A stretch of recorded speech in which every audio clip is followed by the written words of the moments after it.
nuestro tercer tema y de los más importantes, así que les pido que pongan mucha atención. Este fue el movimiento estudiantil que se dio de 1968, ¿sí? Y su influencia para el país. ¿Cuál fue el proceso?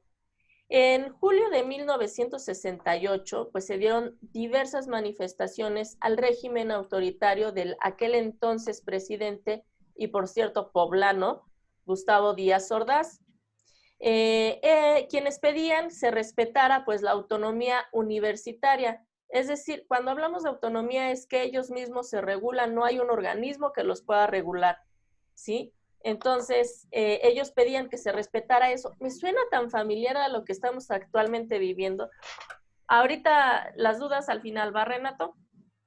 Me suena tan familiar lo que estamos viviendo actualmente con nuestro gobernador. Sí, yo creo que si el gobierno escuchara mis clases me corre.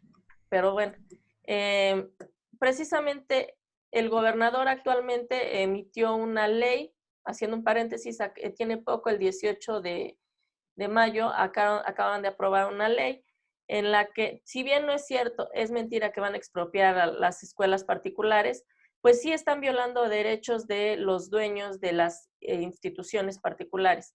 Y entonces esto me suena mucho a lo que pasó en ese entonces. Pedían también en ese entonces pues la libertad de los presos políticos, y en ese entonces se dio una unión entre dos grandes universidades, que fue la UNAM y el Instituto Politécnico Nacional.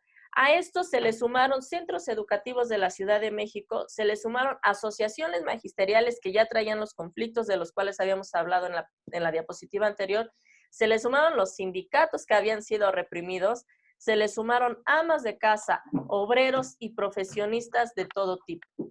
Esto inició el 22 de julio con una pelea entre estudiantes de la preparatoria, bueno, de la vocacional 2 y de la preparatoria particular Isaac Ochoterena, así se llamaba, no crean que me equivoqué. Entonces todo inició con ese conflicto entre dos prepas. Posteriormente, bueno, en esta época había muchos periodistas precisamente porque estaban por inaugurarse los Juegos Olímpicos el 12 de octubre de ese mismo año. México era sede de los Juegos Olímpicos de 1968, por lo tanto, periodistas de todo el mundo estaban en territorio mexicano. El gobierno mexicano pues le importaba que se diera una imagen de cordialidad y de paz, y estaba controlando a los medios de comunicación. No podía salir una nota si no era autorizada por Comunicación Social del gobierno federal. Entonces, todo lo que salía en las noticias, pues, era de aparente calma, ¿no? Todo estaba en calma, aparentemente. Sin embargo, la realidad era totalmente diferente. Y existía demasiada promoción a los Juegos Olímpicos. Precisamente como se estaba llevando a cabo un movimiento en México y querían dar esa apariencia de calma, mandaron a hacer este logotipo en el que se hace referencia a las Olimpiadas de México de 1968, como ustedes verán aquí. Esta fue la imagen que se ocupó, México 68, con los aros olímpicos, los 6 aros olímpicos, y le agregaron la paloma de la paz. Otro conflicto fue entre prepas en una manifestación en la que intervino la policía en protesta por el enfrentamiento en el que intervenían. Bueno, en este conflicto intervinieron granaderos, estudiantes, y tomaron las prepas 1, 2 y 3 de la UNAM. Como consecuencia, pues la policía, granaderos y militares rodearon los planteles escolares, hicieron arbitrariedades, no dejaron salir a personas ni entrar a personas o a los estudiantes, y algunos pues fueron golpeados o detenidos. En ese entonces el rector de la UNAM era Barros Sierra, y él izó la bandera nacional a media asta en señal de luto por la represión que estaban viviendo los estudiantes por parte del gobierno. El 1 de agosto, el rector encabezó una manifestación desde CEU por Avenida Insurgentes a Félix Cuevas, y luego pasó a la Avenida Coyoacán y regresó a la Avenida de la Universidad, en el cual dio un mensaje de inconformidad y un llamado a las autoridades por las represiones que estaban viviendo los estudiantes. Y si ustedes hacen un poquito de memoria, también se parece mucho a lo que acabamos de ver, de vivir precisamente antes de que iniciara todo esto de la pandemia, todas las manifestaciones que hicieron las universidades aquí en Puebla. Sí, que se juntaron más de unas universidades para manifestarse por la muerte de sus ¿Perdón? compañeros. A que ¿Perdón? se juntaron más de una universidad por la muerte de sus compañeros. Exacto. Fue lo que desencadenó aquí en Puebla fue la muerte del chofer de Uber y los alumnos que fueron, o los estudiantes que fueron asesinados. Ahora bien, vamos a continuar con nuestra diapositiva. Ay, ya me pasé. Al día siguiente de este mensaje y de esta manifestación, pues se creó el Consejo Nacional de Huelga, el cual estaba formado por estudiantes y maestros de la UNAM y del Instituto Politécnico. Ay, espérenme, ¿saben qué? Se me pasó ese dato. Ya. Maestros de la UNAM, del Instituto Politécnico, de las escuelas normales. Recuerden que las escuelas normales son aquellas que están formando a los docentes. También el Colegio de México, la Universidad de Chapingo, la Universidad Iberoamericana, el Colegio La Salle y algunas universidades estatales. Ellos hicieron un pliego petitorio. Un pliego petitorio, digamos, que es la carta a Santa Claus. Ellos piden y después por medio de alguna junta se discuten puntos importantes y se autorizan algunos sí y algunos no. Eso es un pliego petitorio. Entre su pliego petitorio de ellos estaba la libertad de los presos políticos y la derogación de los artículos 145 y 145 bis del Código Penal Federal. Estos artículos en su momento facultaban o daban la libertad de que se pudieran detener a todos los que se manifestaban y esa detención era legal porque lo establecía el Código Penal, por eso ellos pretendían que se derogara este artículo. También se pedían la desaparición del cuerpo de granaderos porque habían sido los que habían usado o habían hecho uso excesivo de su fuerza. Pedían también la destitución de los jefes policíacos por haber organizado todas las detenciones y las arbitrariedades que se cometieron en contra de los estudiantes. También pedían que se diera una indemnización a los familiares de todos los muertos y heridos desde el inicio del conflicto y el deslindamiento de responsabilidades de los funcionarios culpables de los hechos sangrientos, es decir, que se determinara exactamente la responsabilidad y el grado de responsabilidad de cada uno de los funcionarios públicos. Después, el gobierno declaró el 22 de agosto que tenía la mejor voluntad de dialogar con los representantes estudiantiles, a lo que los profesores y estudiantes respondieron afirmativamente, estableciendo que el diálogo se realizara en presencia de la prensa, la radio y la televisión. ¿Sí? Obviamente al gobierno no le convenía porque recuerden que había muchos medios de comunicación que eran internacionales, a los cuales no podía controlar. Podía controlar todo lo que se hacía a nivel nacional, pero no podía controlar lo que se hacía a nivel internacional. Por lo tanto, el 27 de agosto se da una nueva manifestación en el Zócalo, en la cual izaron una bandera rojinegra, la cual significa huelga, y con una gran guardia. En la madrugada, es decir, ahí se quedaron, la guardia se refiere a que ahí se quedaron. En la madrugada del 28, el ejército y la policía los desalojaron. Los alumnos son perseguidos por los soldados y el 13 de septiembre ellos hacen una manifestación a la cual se le llamó manifestación del silencio. Esta es una imagen real de dicha manifestación, de esa manifestación del 13 de septiembre del año de 1968. La tarde del 2 de octubre, un día después de la salida del ejército del campus de la UNAM, es decir, ya había salido, ya el ejército había entregado los campos, tanto de la UNAM como del Instituto Politécnico Nacional, miles de personas, de estudiantes y trabajadores, muchos de ellos pues eran esposas, algunos había niños, había de todo.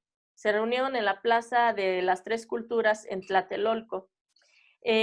Aquí se dio o se metió el batallón Olimpia, que eran civiles o eran policías vestidos de civiles con un guante blanco en la mano izquierda. Esto lo hicieron para poderse identificar entre ellos.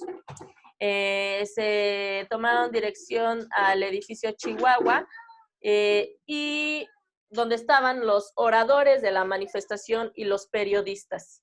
Recuerden, Batallón Olimpia eran aquellos policías que estaban vestidos de civiles y que llevaban un guante blanco en su mano izquierda. Ellos, como ya les había comentado, se dirigieron hacia el edificio Chihuahua, donde estaban pues la mayoría de los oradores y los periodistas, y los líderes, en ese momento ya estaba terminando pues esta reunión, y los líderes pedían la dispersión pacífica. Algo yo creo que ya sospechaban y pidieron que todo se hiciera de manera pacífica y que no entraran en conflicto.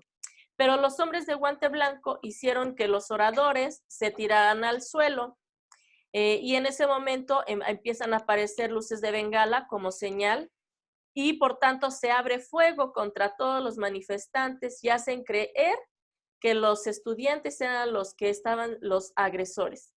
Entonces, en toda este conflicto, esta confusión, pues los militares se van contra los manifestantes en la plaza de Tlatelolco. Y aquí es cuando surge, pongan atención por favor, y aquí es cuando surge pues esta gran masacre que se dio a los estudiantes de ese entonces. Entonces, los primeros, es decir, que los que iniciaron, espero que estén poniendo atención a la diapositiva, es decir, que los que iniciaron la agresión fueron los propios policías vestidos ¿de qué? Pues de civiles, haciendo creer al ejército que eran quienes, pues que eran los propios manifestantes los que estaban organizando pues este conflicto. ¿Y quiénes eran en realidad? Pues eran los policías. Toda esta persecución, todo este conflicto duró toda esa tarde, toda la noche y toda la madrugada.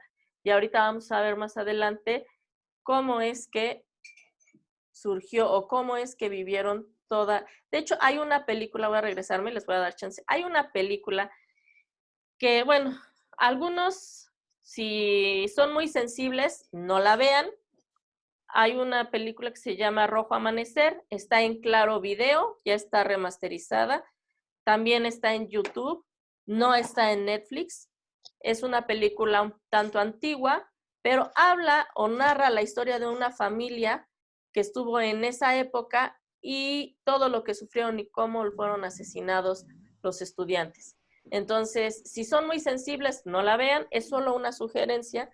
Si ustedes si les si han visto cosas fuertecitas, pues sí, pueden verla. Ah, ya se nos está acabando el tiempo. Y ahorita ya Yo ya la vi. ¿Ya la vieron? ¿Quién dijo que ya la vio? Yo. Ah, pues está De buenísima, hecho, ¿verdad? en primaria nos dejaron verla, creo.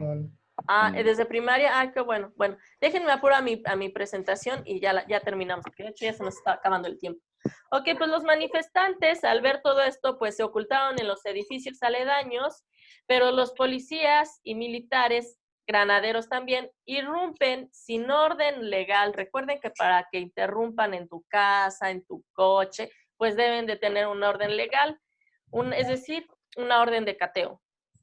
Esas órdenes legales las hicieron papelito, las doblaron, es más, ni siquiera existían, ¿no? Hicieron todo con total ilegalidad. Y entonces la masacre continuó, como ya les había comentado, durante toda la noche. Los soldados allanaron los edificios, apartamentos adyacentes a la plaza de Tlatelolco. Los testigos de los hechos aseguran que los cuerpos fueron sacados en camiones de basura y que los medios de difusión de todo el mundo publicaron la noticia que se había registrado el choque más sangriento entre los estudiantes y tropas del gobierno, pero solamente fueron aquellos medios de comunicación extranjeros. Los nacionales maquillaban toda la cifra porque estaban, pues obviamente, bajo el yugo del gobierno en ese entonces. Este suceso resume lo que provocó la matanza de los estudiantes del 2 de octubre de 1968, fue precisamente la intolerancia de un gobierno como el de Gustavo Díaz Ordaz ante las manifestaciones, que por lo general eran llevadas a cabo por los estudiantes que estaban inconformes por la forma de gobierno que estaba rigiendo en México en esos años. También por la intolerancia hacia las peticiones de estos movimientos, tales como la democracia verdadera, mejores condiciones de vida, la justicia e igualdad para todos, así como la libertad de expresión.